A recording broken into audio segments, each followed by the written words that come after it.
Hello and welcome to Calvin's Garage. Today I want to talk about auctions because I think they're really neat, and there's a few reasons why. The first reason is they're the best example that we have of a truly free market. That is, the price that you are going to pay for something at an auction is only the amount that you are willing to spend. There are no outside influences affecting the price of what you're buying at the auction. Also, auctions have some really cool examples of practical psychology, and you can snag a good deal. And the last reason I like auctions is because you can find some really cool, interesting things that you just can't find anywhere else. So the first thing we need to understand is why auctions exist. Why do people participate in auctions, both buyers and sellers? Well, for the buyer, it's because the free market can lead to some really good deals. Also, for the buyer, it works out really well because you've got a ton of options. You've got a ton of things that you can buy all gathered into one place. If you're looking for something very specific, maybe it's for a very specific construction operation, you're not going to see this equipment just sitting on the side of the road for sale. Well, I mean, you might, but you're going to have a very limited supply. However, when you go to these auctions, you'll see rows and rows of the same equipment, and you can compare the different equipment and pick out which ones you want to buy and bid on them and find one that's a good price, a good deal for the condition. Also with auctions, because of the inspection period and because of all the photos that are taken at online auctions, you have a really good idea of the quality of the thing that you're bidding on. Whereas if you look through like a catalog or some listings on Facebook Marketplace or Craigslist, you really don't know what you're getting until you actually go there and look at it yourself. So you can have a much better idea of what the condition is without having to put in a lot of work on your own time. But auctions are also good for the sellers as well. They can put their equipment in front of a ton of potential buyers. If there's a lot of buyers, the buyers can get into a bidding war, and you might actually end up getting more for your equipment than you would if you were selling it outside of an auction. Also, at an auction, the seller doesn't have to deal with setting prices, negotiating with buyers, the general logistics of selling an item. The auctioneers take care of that for them. Auctions are also great for getting rid of stuff in bulk. Let's say a company has 50 computer monitors that they don't need anymore. And this company, they're not in the business of selling computer monitors, so instead of selling each computer monitor individually and having to arrange shipping, and they can just list them at an auction and they can get rid of all the computer monitors in a single lot. Then somebody else can deal with the hassle of buying them and then reselling them for a profit. So with that, let's talk a little bit about how auctions work. There are three different formats for auctions. There are online auctions, where you sit at your computer and you place bids. There are in-person auctions. That's where an auctioneer is there and calling out bids, and then you have to be there physically to put your hand up to bid. And then there are hybrid auctions. And the hybrid auctions, they can have an online component or maybe even a phone bidding system. That used to be a lot more common. So you can be there in person to bid on the item, and there is a live auctioneer. However, you don't have to be there to enter bids, and you can enter bids remotely. Okay, so who auctions stuff off? For cars and trucks, which is what this channel is about, there are 4 major types of vehicle auctions. The first one is government surplus. This is where the federal government, as well as state and local municipalities, auction off their old vehicles and equipment. The second source is the insurance or salvage auctions. If your car gets totaled, the insurance company writes you a check for the value of the car at the time of the accident so that you can go and get another car. However, because the insurance company just bought the car from you, they don't know what to do with it, so they send it to an auction. And at these auctions, you can buy these wrecked vehicles, and you can take parts off of them, you can fix them up and resell them, rebuild them. But those are the insurance and salvage auctions. The third major type of car auction are the car dealer auctions. Let's say a Ford dealership takes in an old Dodge truck on trade. They don't want this old Dodge truck taking up space on their lot. That's space that they could be selling new cars off of, or their certified pre-owned cars, which they have a much higher margin on. So they send it to a dealer auction, and then it's bought by another used car dealer, maybe a dealer that specializes in just selling used cars, and they buy it and put it on their lot. And the last major car auction are the collector cars auctions. These are auctions such as Barrett-Jackson, which is one of the large ones that's actually televised live. They happen every year, and that is where you can find a lot of old cars, rare cars, and very expensive cars. I forgot to mention the contractor and construction auctions, and while the selection of cars there is going to be quite limited, there will be a large selection of pickup trucks. So now that that's out of the way, you need to understand auction terminology in order to successfully bid at auctions. The starting bid is simply where the bidding starts. It is the smallest bid that you can place in order to win an item. Typically, the starting bid is set very low because it encourages more people to bid. So the starting bid for this pickup truck might be $100. The bid increment is how much the bid goes up every time a new bid is placed. If the bid increment is $100 and somebody has already placed a $100 bid on this truck, that means the minimum amount that I can bid in order to outbid this person is going to be $200.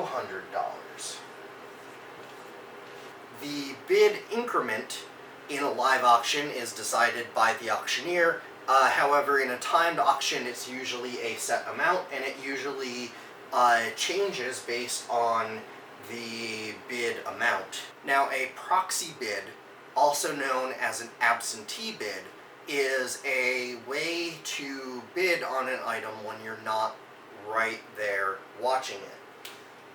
Now, this can happen with phone bidding, and it can happen with online auctions. But either way, it works exactly the same way. You're telling the auction software the maximum amount of money that you are willing to bid on an item. Let's say it is $1,000. Instead of placing a $1,000 bid, what the proxy bid or absentee bid is going to do is it's going to take from that pool of money and put the lowest bid needed to win. So it is going to bid $300. And then if somebody comes along and puts in a bid of $400, the proxy bid will be enacted. It will place a $500 bid on your behalf, and that will continue all the way up until that $1,000 max bid is reached. Many online auctions use proxy bids. When you're at an online auction, there's no auctioneer watching the crowd to see if any more bids are coming in. So the auction software has a timer that counts down, and whoever the high bidder is at the end of the timer wins the lot. However, that led to the rise of a technique known as sniping. Basically, you sit there and then you place your bid at the very last second of the auction. And if you are the last bid to be registered before time runs out, you win the item. So to make the auction process a lot more fair and make it so that whoever has the fastest internet doesn't automatically win all the auctions, the auction software now has a time extension. If a bid is placed in the last typically 2 to 3 minutes of an auction, the time will be extended another 5 minutes. And that gives people who are watching the auction and might want to put in another bid a chance to bid. And that is more fair for everyone, and the final price is more in line with how much people are actually willing to spend on it, not everyone sitting there and then whoever has the fastest internet gets the truck for $100. When you are bidding at an auction, you need to be aware of all the fees that are associated with bidding. Let's say you bid on this truck and you win it for $1,000. That is your high bid. That is the winning bid. You're also going to have to pay sales tax on whatever you purchase at an auction. And the sales tax in most places is a percentage of the purchase price. Some auctions have a buyer's premium. This is typically a percentage of the high bid that the buyer must pay, and that money goes to paying the auctioneers and maintaining the auction site. Now, some auctions may not have a buyer's premium. Some auctions may have a registration fee instead, which is just a fee that you have to pay in order to bid at an auction. And sometimes the auctioneers are paid by the sellers of an item so that the buyer doesn't have to do a buyer's premium, but a buyer's premium is typically a percentage of that final bid.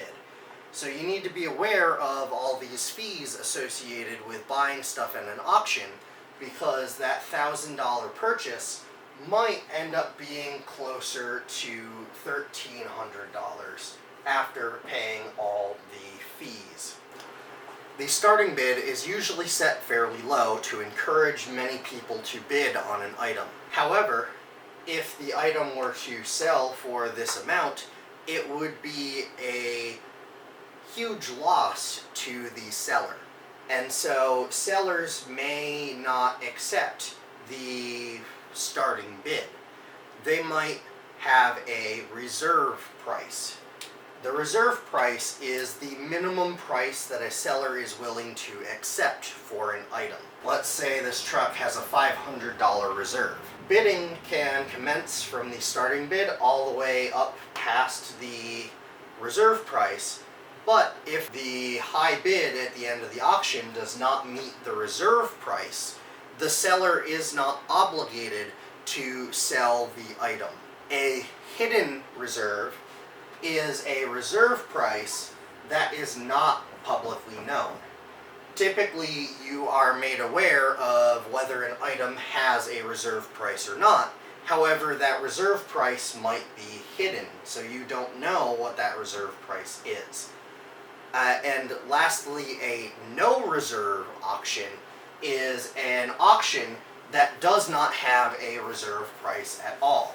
Whatever the high bid is at the end of the auction is how much the vehicle sells for. Now, unfortunately, like a lot of stuff that has to do with vehicles, auctions typically come with a lot of paperwork. When you're bidding on a vehicle at an auction, you need to understand what ownership documentation you will get if you win the vehicle. A title is a legal document that proves ownership of a vehicle. A bill of sale is a document that confirms the sale of an item and includes details such as the sale price and the buyer's and seller's information. Typically, to register a vehicle, you need a title. If the vehicle is being sold bill of sale only, for whatever reason, whether the title has been lost or whether it is a repossession vehicle or an abandoned vehicle, that may or may not come with a title. You also need to understand if the title is branded.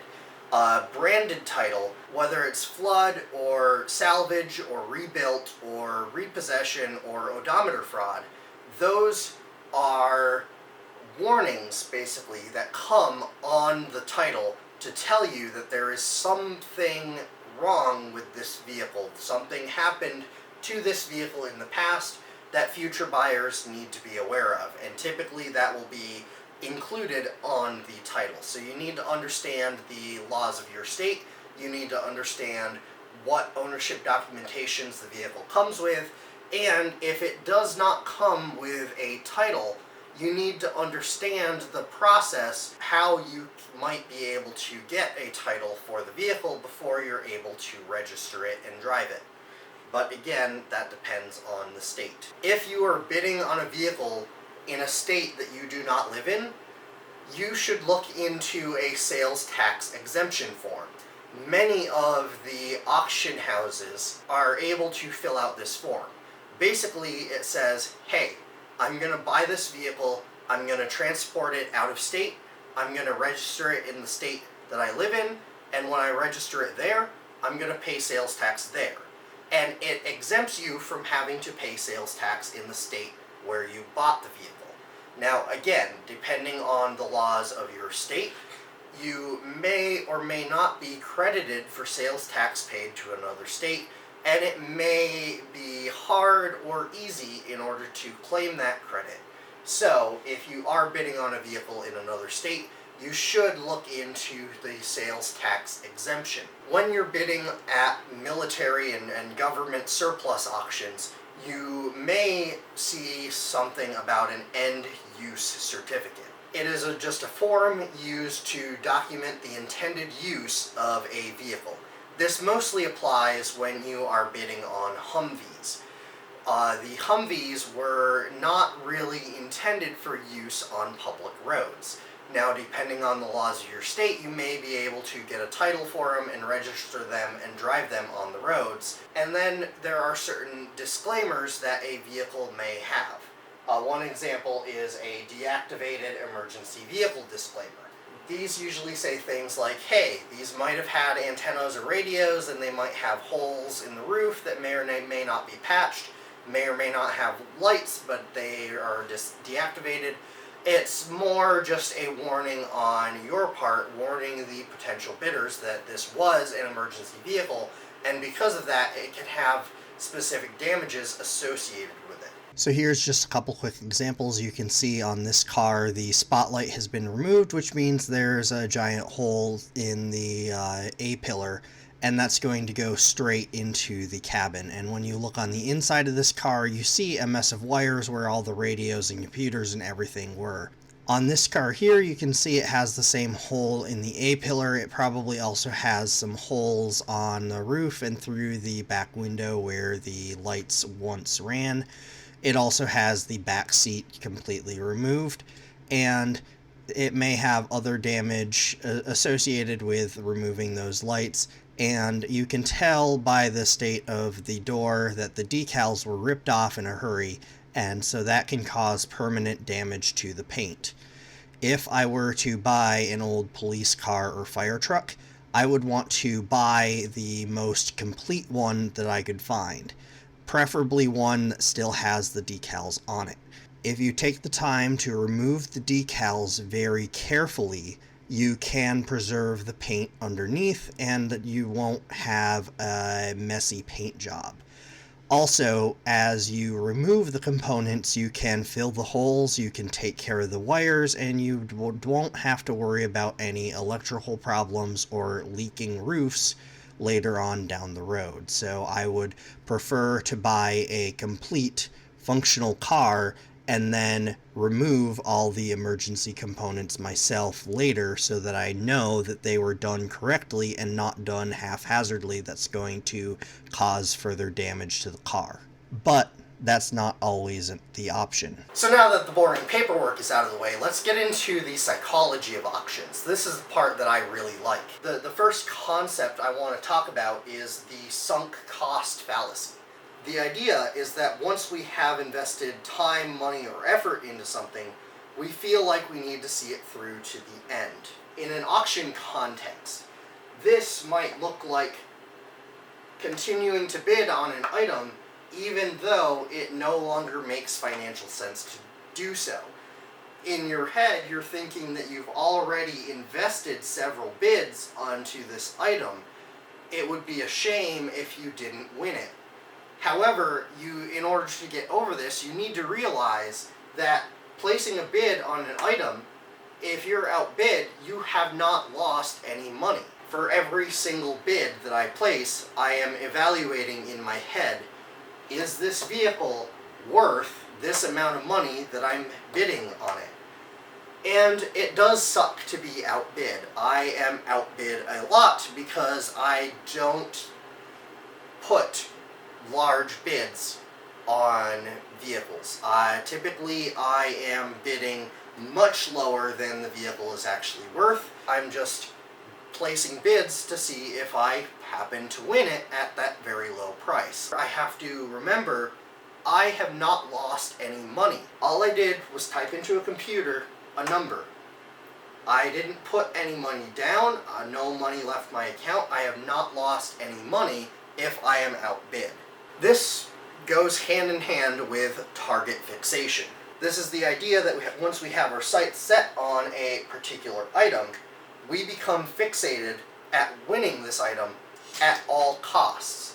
We hone in on that one vehicle, ignoring other potentially better deals out there, and just keep bidding on this even though it no longer makes sense to keep bidding on it. A bidding war happens when two or more bidders get target fixation on the same item. They both want to get this item, they both are fixated on this item, and so they just keep outbidding each other. And these bidding wars, especially because no one wants to feel like they've lost, no one wants to leave the auction empty-handed, which is another thing we'll talk about in a minute. They just keep bidding on the item and raising the price up. Speaking of the idea that you don't want to leave empty-handed, basically once you go, especially if you're at an auction in person, and especially if you've brought a trailer to this auction, you feel like, I've put in a lot of effort to be here and to bring a trailer, and the auction starts to wrap up and you start to feel like, you haven't gotten anything yet. And you feel like, getting something is better than nothing. You don't want to go home with an empty trailer, otherwise it's a wasted trip. And that can lead you to placing bids on random vehicles that you haven't fully inspected, and that may or may not be a good deal.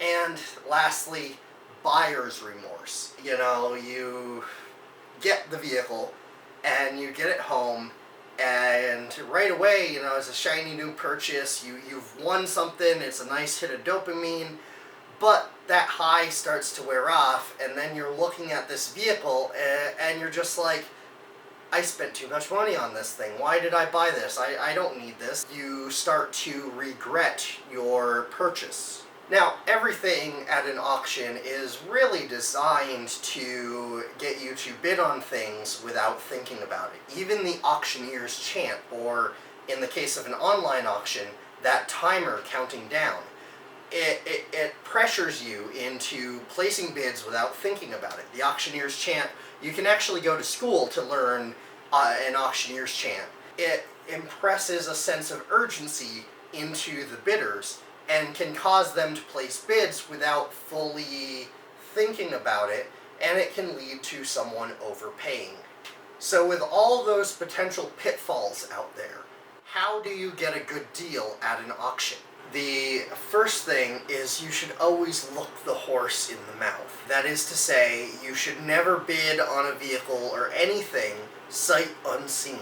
You want to go there, especially on a vehicle, you want to go there and inspect it in person. Now, auctions are great, especially online auctions. Typically, they have a ton of photographs, they have a detailed inspection report. However, the auction house accepts no liability for the condition of the product. They only report what they can visually see. So if there's some hidden issue, you won't find out unless you go there and inspect it in person. That is the number one tip to avoid bad deals at auctions, is to go there and inspect it in person, especially for a vehicle, because I have seen listings for vehicles that have all the photos, they have the video of the vehicle starting up and driving, but when you go there in person, the engine sounds different. This comes across on my videos as well. Sometimes it's hard to actually hear what's going on with an engine. You can hear it a lot better in person.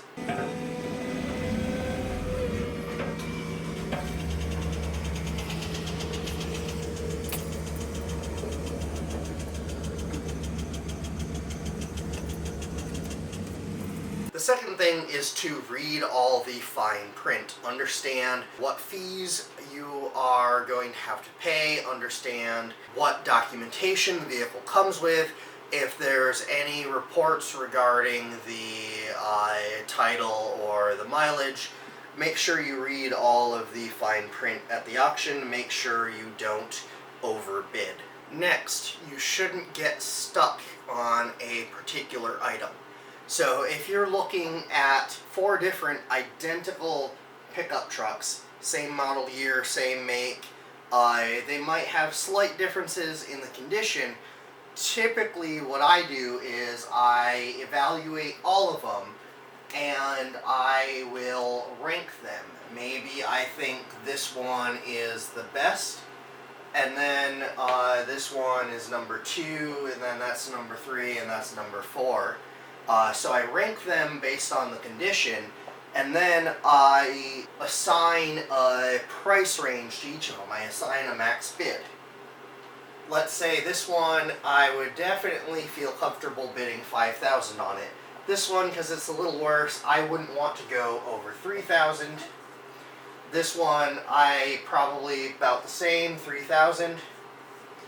Let's say this one, I would only want to spend about $2,000 on it, just based on the condition.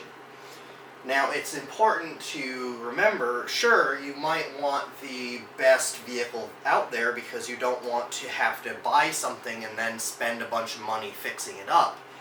However, if the high bid on this goes up to $8,000, it's no longer a good deal. It no longer makes sense. What makes sense instead is to start bidding on this one. And yeah, if I can get it for a lower price, and I'll end up putting, a little more work into it, and overall the cost of getting it registered and ready to drive will be about the same. So just make sure you take a step back. Don't get tunnel vision. Don't get stuck on having one particular item, and evaluate all of the potential items that you might want to bid on, because one might look like a good deal at the start, but then it will no longer be a good deal at the end. My other tip is to breathe. If you are very reactionary, where if the bid goes up, your immediate thought is to put more money in, increase that bid, I gotta be the winner, you can overbid without thinking about it. And then that leads to buyer's remorse. So every time you place a bid, think long and hard, is this worth the price that I am putting down, that I am bidding? So I look at auctions all the time. I am constantly searching online auctions and just seeing what's available. So that's my other recommendation. If you're really looking for a good deal, you have to look very hard and you have to look very often. Those good deals, those amazing deals, they don't come up every day. And so with that, don't be afraid to leave empty-handed. I look at auctions way more than I actually bid on auctions. And when I actually bid on auctions, I lose probably 80% of the auctions that I bid on. That's because I'm out there searching for the 1-in-a-million deal. And that just doesn't come up every day, and so I am not afraid to leave an auction empty-handed. Now, if I'm bidding on multiple objects at an auction, I like to set a hard limit on my spending. If I'm trying to buy all of these pickup trucks, what I'm going to do is I have my max bid for each individual truck. However, I'm going to set a hard limit for myself, and let's say I'm not going to spend more than $8,000. So $8,000 is my limit for the auction. That means across all my bids, they are never going to be above $8,000 total. Now, that could be split 4 ways. That would be about a $2,000 bid on every single truck. Or it could be split 2 ways. It could be a $5,000 bid on this truck and a $3,000 bid on this truck. But my overall total of bids never goes above my hard limit. That helps me avoid any sticky financial situations. I only bid the money that I have. And when I'm looking at my max bids for each individual piece of equipment, I might end up putting a higher max bid, especially if the bid does go higher than my max bid. I might sit down, take a deep breath, and reevaluate and see if I might want to put my full $8,000 to bid on this truck. I will evaluate if it's worth it. So I may raise my max bid, but it doesn't always happen, and it never happens on a whim. Now, my last piece of advice for auctions. Many people, when they're going to auctions, they're looking for good deals because they're looking to buy stuff very cheap and then resell it and make a profit. That's where you get people who buy 50 computer monitors and then try to resell them and try and make more money. The computer monitor example, yeah, that person is me. If you're interested in a computer monitor, let me know, I can hook you up. But in all seriousness, if you are bidding at auctions, it's always a good idea to hedge your bets. My mentality, if I'm going into an auction, especially if it's something that I'm not planning on using myself, but I'm planning on reselling, I go into it with the mentality of, if this item is 10 times worse than I think it is, how much can I buy it for and fix it up or do whatever I need to and still at least break even? Now, of course, if it's something that I'm planning on using myself, that is not as big of an issue, because as long as I don't pay more than the thing is actually worth, I'll still get plenty of use out of it. But if you are going to auctions and buying stuff and looking to turn a profit, make your life a lot easier by factoring in the times when stuff goes wrong. That's all I have for this video. I'm planning a video on inspecting vehicles at an auction and how to get a good sense of the quality of a vehicle when you're looking at many cars at an auction. If that sounds interesting, let me know in the comments below. If you're thinking about buying a used car, the video on the left answers the question of how much mileage actually matters when buying a car.